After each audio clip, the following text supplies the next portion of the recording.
I don't have my prop pistol right now, so we're just gonna have to do it with finger guns. Boom!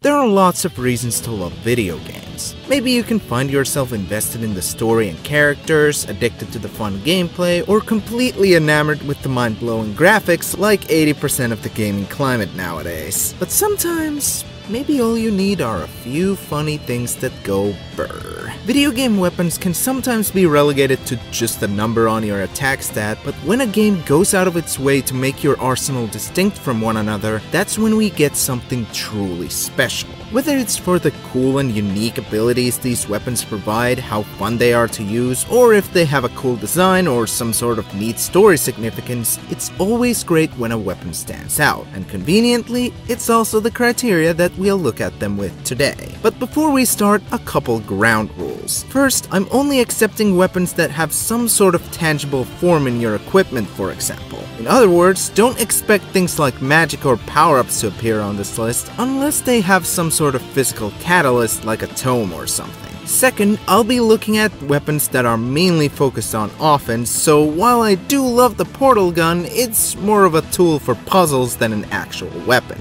With all that out of the way, let's hit up the local armory and see what they got in store.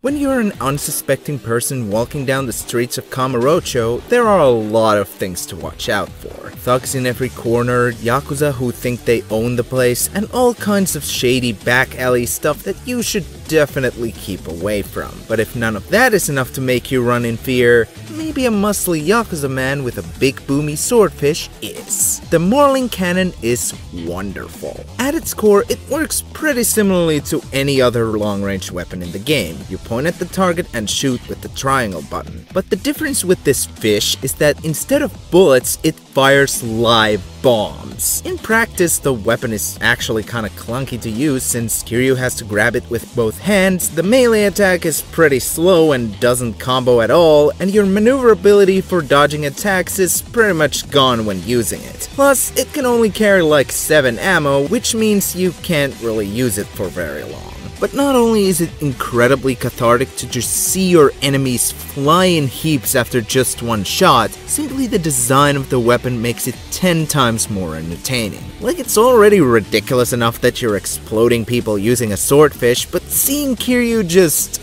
pull the thing out of his pants never gets old. I know it's probably not the best example of a video game joke weapon, but I think something like the Marling cannon perfectly fits a series like Yakuza. Evildoers beware, we're feasting on C's food tonight.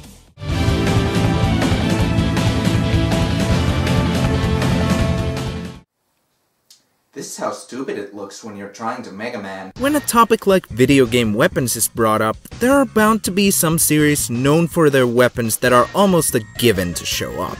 Assuming that, you know, the creator of said topic has played that series. But one series that's fairly renowned for a variable weapon selection is Mega Man. Now, I haven't played a single classic Mega Man game, so for all I know, the weapons in those games could be a million times better, but I'll settle for the selection in the X series for now. And the very first X game already has one quite a doozy. I'll be the first to admit that most weapons in the X games are either very situational or just obsolete, since most enemies can be dispatched just as easily with your trusty X-Buster. But the homing torpedo offers much more versatility for your method of attack. As the name implies, the rockets from the homing torpedo home in on nearby enemies. Not only is it a handy tool for hitting enemies outside of your immediate line of fire, but you can shoot at enemies coming from pretty much any direction, which in levels like Sigma Castle 1 is a lifesaver. Granted, the shots are rather slow, so good luck hitting any fast enemies with it, and the charged version is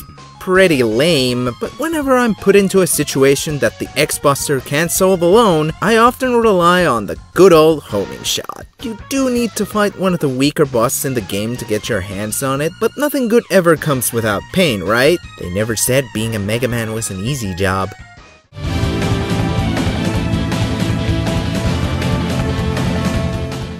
that one anime trope where the swordsman unsheaths his sword for like 3 seconds and everything around him cuts into pieces as soon as he sheaths it? Yeah, I'm a big fan. There's just something indescribably cool about a weapon that's so fast that it's impossible to see with the naked eye, and the torrent of slashes that's usually unleashed by these swords never fails to awe me.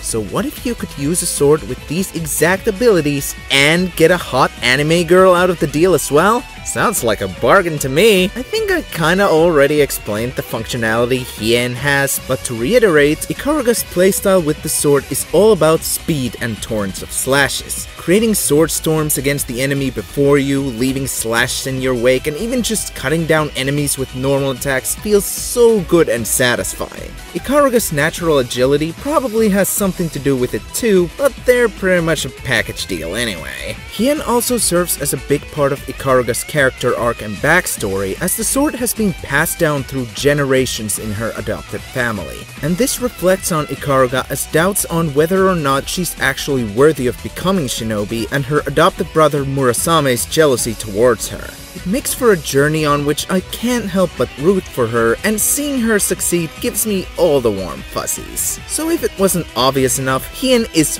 fucking awesome, and so is its wielder. And in addition to all that crazy slashing shit I mentioned earlier, the best part about this sword is that it can also shoot out phoenixes! Ninjas are so cool.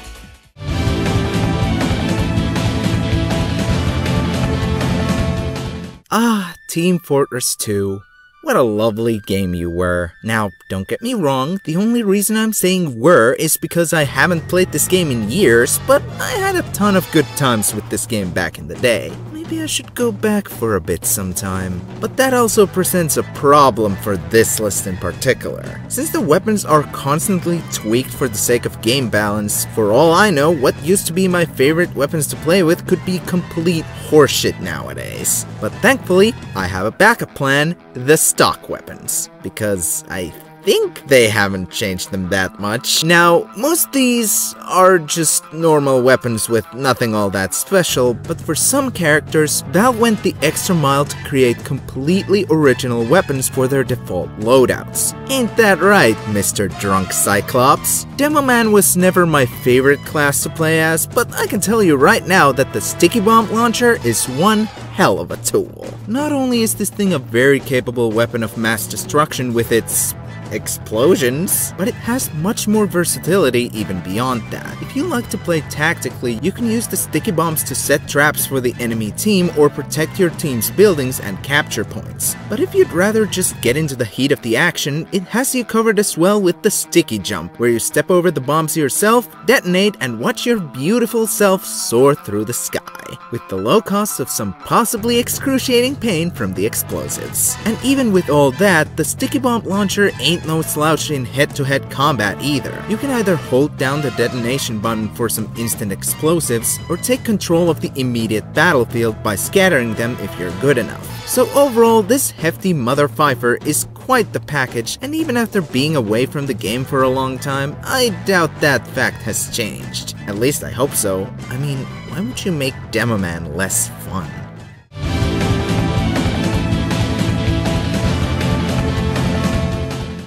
Guys, I'm gonna go golfing for the first time in my life. I'm so excited. I got my own golf club and everything. The Zelda series is home to all kinds of ridiculous items, and while not all of them can be classified as weapons per se, there's still quite a lot to consider here. Of course, the most obvious pick would be the Master Sword or whatever special blade of Link's arsenal that strikes your fancy, but today I feel blunt. And hammers are about as subtle as my fist flying towards the wall when someone calls Skyward Sword a bad game for the 15th time today. Now, even with just hammers, there are a few options to choose from, and while the Megaton hammer from Ocarina of Time is iconic and very powerful, I've always preferred the more cartoony alternative. I could also say that about Wind Waker in general. Anyways, the Skull Hammer is buckets of fun. I love the exaggerated movements Link does whenever he swings it, whether it's to flatten someone or send them flying like a gay Bowser. While it does lack the power that the Megaton Hammer has, it's way more fun to actually use. And yeah, you'll mostly use this thing to push down switches and stuff, but it's a very effective tool against many enemies, again, especially the smaller ones, and it's the key to beating the Helmarok King in Forsaken Fortress. In fact, that fight might just be half the reason I like this hammer so much. Nothing is more satisfying than using a pancake slam on this evil bird's head. Like most Zelda items, the Skull Hammer doesn't get that much use outside of the dungeon it's acquired in, which is a shame, but that doesn't stop me from whipping it out whenever the fuck I feel like it. If only there was a portion of this game's Ganondorf fight as well where you can't use your sword, the King of Gerudo would feel the wrath of my big fat hammer time.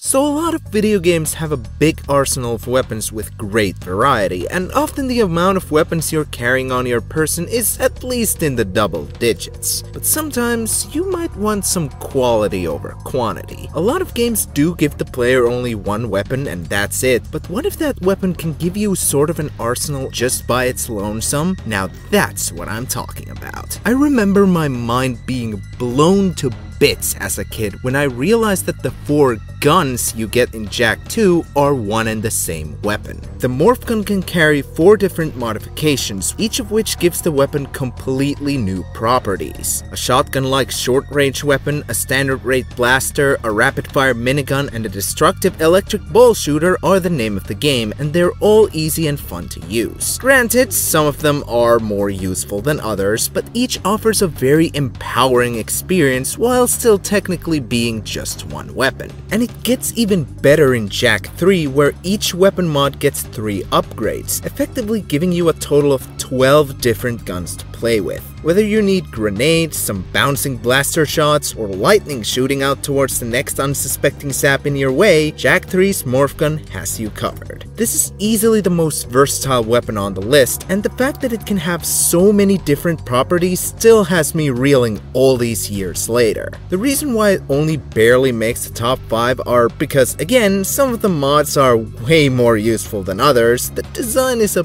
bit uninspired, and I simply find these next ones more fun to use. Nevertheless, whether it's the gigantic wasteland or the oppressive Haven City, there's only one friend you really need to survive. And Daxter ain't got nothing on my cool new mini nukes.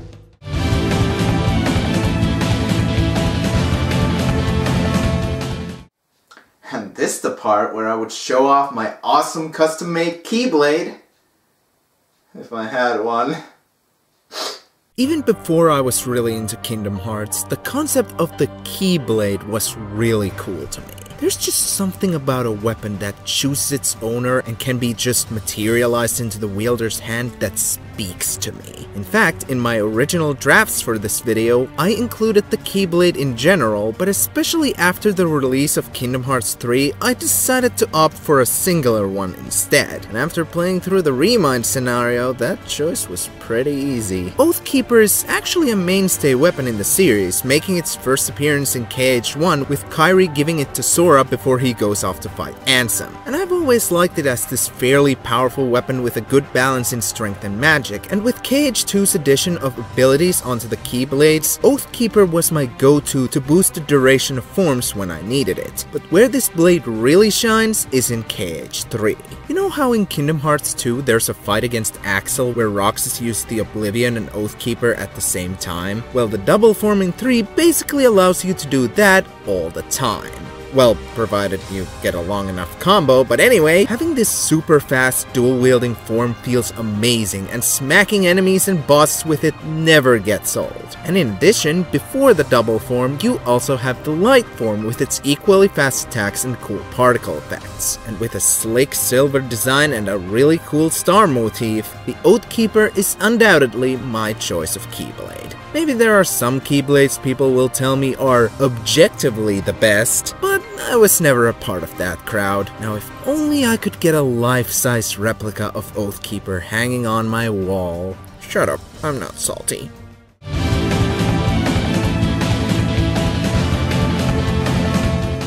I briefly mentioned the Master Sword earlier as a special sword that's more often than not Link's weapon of choice, and it's also a very central figure in most of the Zelda game stories it appears in. However, the Master Sword at its core functions very much like any other sword Link wields, and as such it takes away some of its qualities as a weapon. But thankfully there's another pretty famous weapon that's a central part of its game story and also a lot of fun to use. If I got a nickel for every time the Monado is discussed in Xenoblade Chronicles, I'd probably be some kind of millionaire. As the weapon of choice for the main character Shulk, the Monado is a major part of his moveset, and while Shulk's normal arts are already pretty cool and fun, the Monado arts are what truly make this sword stand out. Each of these is perfectly suited to different situations, making Shulk a jack of all trades in a way. Be it some defenses, sealing harmful auras, or a big fat energy sword in the enemy's face, the Monado's got you covered. In addition, the Monado also gives you access to the visions, which are an essential part of both the story and the gameplay. Not only do they help with side quests, but they also appear occasionally during battle to warn you about incoming enemy attacks, kinda like how you randomly remember something really embarrassing you did in the past while you're working or something. And the knowledge these visions bring play a big part in surviving tougher battles. And of course, we can't forget the story significance of this thing, as it's just as or even more vital to the plot than any of the characters, and its in-universe status only makes it even more awesome. Add in a superb design with a cool red basic state combined with a light blue lightsaber, and it's easy to see why the Monado has earned its place as one of the best video game weapons, and also why everyone in the game really fucking wants it for themselves.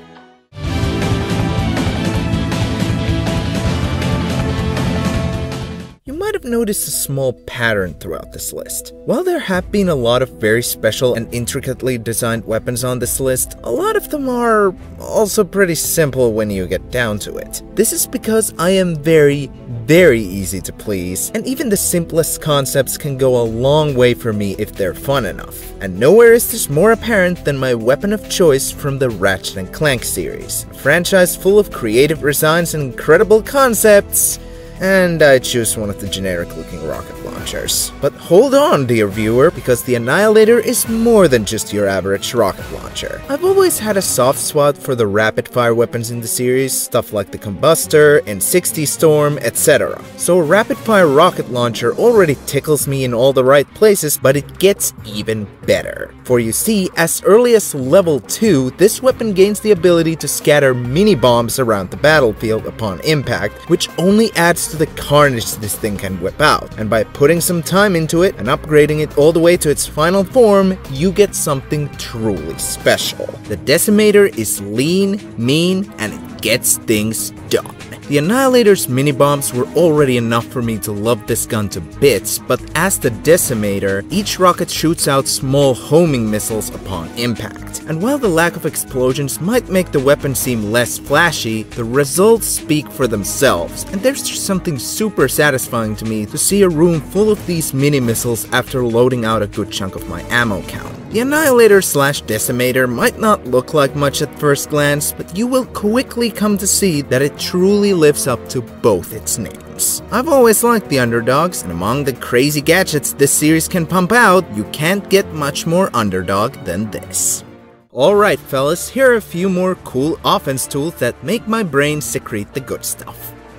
Rose Nasty from No More Heroes 2. This one was a really close runner-up. One beam katana is already a lot of fun, but having two makes the gameplay a million times better somehow. Heavy Pulse Rifle from Overwatch. This was definitely my favorite weapon to mess around with back when I played Overwatch. It's fairly simple, but the Helix rockets give it more versatility, and Soldier 76's ultimate is probably my favorite in the game. Blades of Exile from God of War 3. All of Kratos' main chainblade weapons are a lot of fun, but 3's Blades of Exile just have that little extra something. Might be just the overall improved smoothness of the game in general. Rajinto from Fire Emblem Fates, a lightning-covered katana that can shoot enemy units from range? Yes, please! It's a shame it's only limited to Ryoma, but at least it's more special that way. Grade 0 from Dark Chronicle. Not only is the design sick, but this final stage of Max's wrench adds more maneuverability to his combos, and it's awesome to look at. Sword of Ara from Dust and Elysian Tale. Probably the honorary number 11. I like the basic abilities Ara provides to Dust, and they have a really cool synergy with Fidget's magic. Plus, he can talk! Key of Lorelei from Tales of the Abyss. This one's mainly here for story reasons, but it does allow Luke access to his amazing second Mystic Art, so it's automatically getting bonus points just for that. Amp from Infamous 2. Another really close one. I love how much it improves Cole's melee combat, even if most of his combos with it are pretty basic, and lightning powers just hit that special spot for me.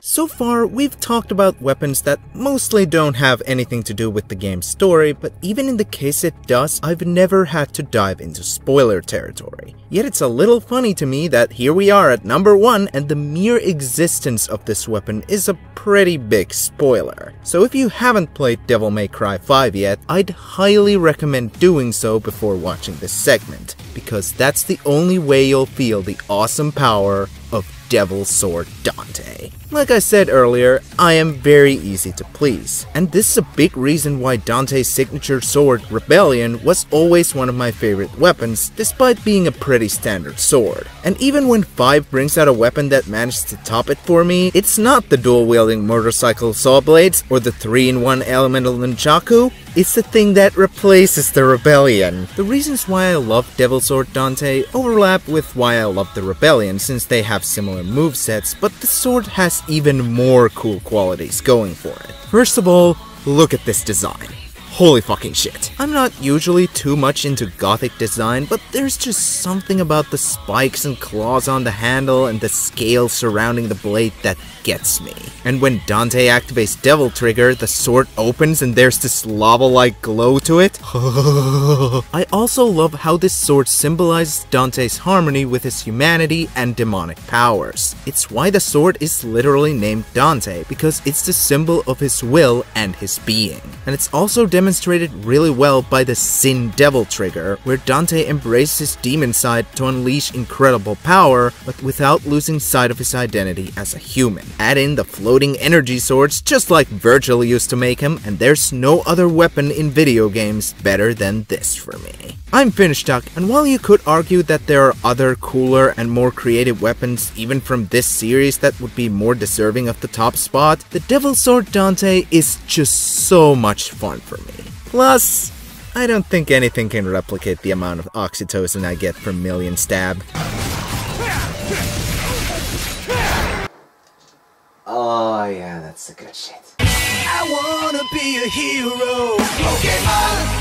Hello viewer! Thank you for watching this video about stabby, shooty, and explodey things in video games. The script for this has been on the back burner for a while now, so I'm pretty happy the video is finally done, and I hope it turned out to be an enjoyable viewing experience for you all out there. I still have some plans for a couple more major videos for the remainder of the year, so unless something absolutely murders my mental well-being, or my physical well-being for that matter, I should be able to pump out at least one more big video during the next few months. If you're a regular, I thank you for your patience, and if you're new here, I highly recommend the pressing of the red button below this video that spells out subscribe. You don't need to, of course, but you might miss out on some seriously good stuff.